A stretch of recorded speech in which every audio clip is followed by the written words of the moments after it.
Here's a new segment to the eMedia eNews. We're going to have a client spotlight, if you will. I have Michael McCord with me. He's the Director of Development Design for Ecosystems Displays. They do manufacturing of trade show systems out of sustainable and recycled materials. Welcome, Michael. Thanks for joining me.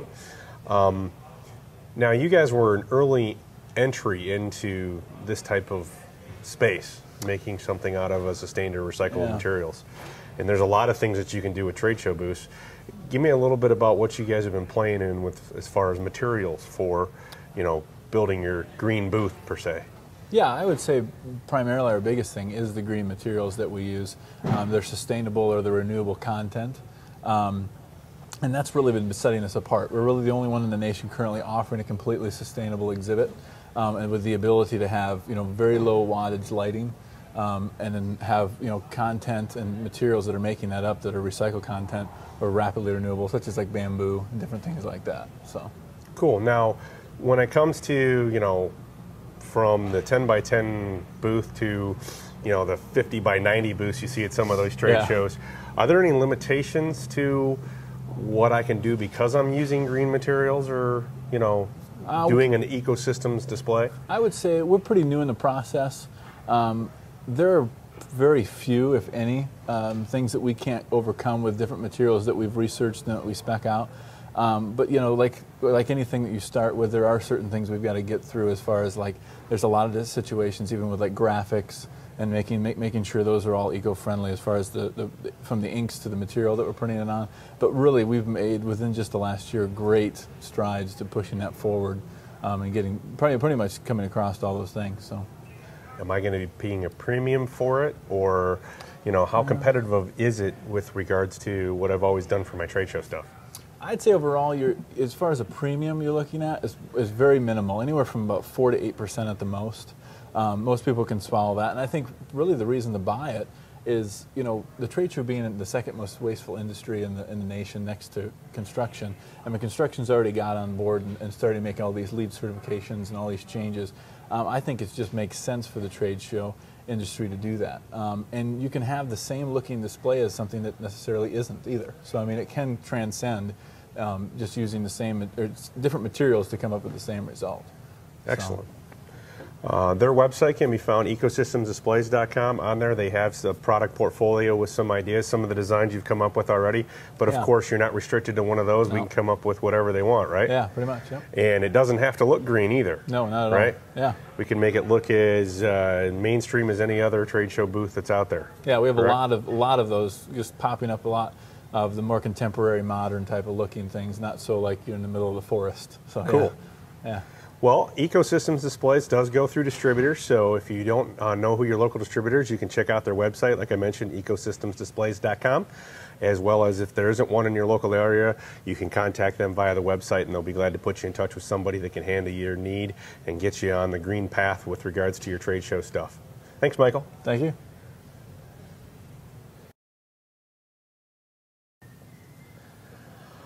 Our next segment, we're calling Dr. Search's Office Hours. Our interactive media director, Paul Warren, joins us. This is our the segment of our business probably growing the fastest. Everybody plays in the space of online advertising and search engine optimization. Not everybody knows what they're talking about, as we found out, and folks that we know out in the marketplace that tout that they can do this but don't really understand it. Fresh back from search engine strategies in New York City, we're going to talk a little bit about what Paul learned while he was out there. It's one of 3 national conferences a year that they do. What was the hot topic this spring at SES out in New York City? Well, boy, there were so many topics that were discussed, but I think the one that was the hottest topic, if you will, was universal search, or what's called Web 3.0. Many of the breakout sessions, especially one put on by the Orion panel, were dedicated to universal search, and even some of the training sessions conducted on Friday were focused around using universal search as part of your overall internet marketing plan. All right, let's dumb it down. I don't know what I'm talking about. What's universal search mean to me or to the person out there watching this? Okay, think about it in terms of horizontal search and vertical search. If you were to, let's say, Google soccer balls with spring soccer season coming up here in the next couple of weeks, you're going to see search results across a horizontal landscape of companies that probably sell soccer balls. The newest concept in vertical search is that Google, in this case, would provide you with vertical search results based on various channels. One could be video dedicated to how to kick a soccer ball. One channel could be news around some of the latest developments in soccer balls. Another one could be product sales related to soccer balls. Sure. So basically what universal search involves, Jim, is the blending of various search results from the various vertical channels that Google now promotes through their search engine. Now, how do I go about implementing a plan for universal search results for my website to come up properly or be found in the mix for this? Well, keep in mind a couple things before I answer that question. Google's quality team, and there were a couple members of the team at Search Engine Strategies in New York, their goal is to make the first several search results the search results that are most relevant to the query that you put in. That's their goal. If they suspect that that query is related to a book, they'll show Google book results. And now that Google can basically index hundreds and hundreds and hundreds of thousands of books that you could simply read online. So for you as an organization, you have to understand first and foremost what your strategy is as it relates to search engine marketing.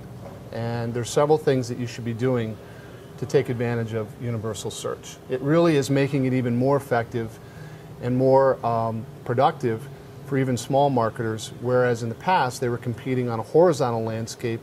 Now they're competing in a vertical landscape, which can even increase their ROI on their search engine marketing efforts. Right. Okay. I mean, it sounds great, but it sounds pretty complex. Well, it really isn't, though. It really isn't. You really have to ask yourself as a marketer, what is your roadmap to success with regards to search engine marketing? And obviously, we've talked about in our last video, eNews, that search engine marketing and really internet marketing, the internet marketing channel, has to be a cornerstone to your overall marketing strategy, no matter what type of business you're in. Whether you're a retailer, a finance company, healthcare, you want to reach people at the moment they're searching for your product or service. So to make it happen, you need a roadmap to accomplish this. And the first thing you really need to do is evaluate your own search engine result optimization Where efforts. you come up Right. now. As you can see here, some illustrations of the new Google search engine results for 3.0 vertical search. And you can see there's book results and news results and video results and podcast results. And those illustrations will help you understand what universal search is all about. But first and foremost, as a company, you need to basically evaluate what you're doing with your own SEO efforts. And from a best practice standpoint, do you have your page content, your website content set up with meta titles? You can see an example of a meta title here. Are you set up with a description on your page content? You can see that here. Anchor text links, basic on-page search engine optimization, things that we help companies with every single day. The next thing you need to do is really make an inventory of all your assets that you have for the web. Obviously, you have content for your website in text form. You have image content of images that appear on your website and other images that appear in your marketing materials. You may have some video content that you've developed over the last year. You may have audio content that you've developed, PDF content, blog content, news releases. All those things are basically an inventory of your overall assets. Think of these as your company Digital assets. assets, Digital assets, right, that you use on the web. And when we go into a search engine analysis for an organization, we always sit down and want to find out, tell us about your current assets and all the things you have, so you can begin to look at how those assets are going to serve your overall strategy and be a part of the roadmap to utilizing universal search for generating profit for your company. So it's not just optimizing the side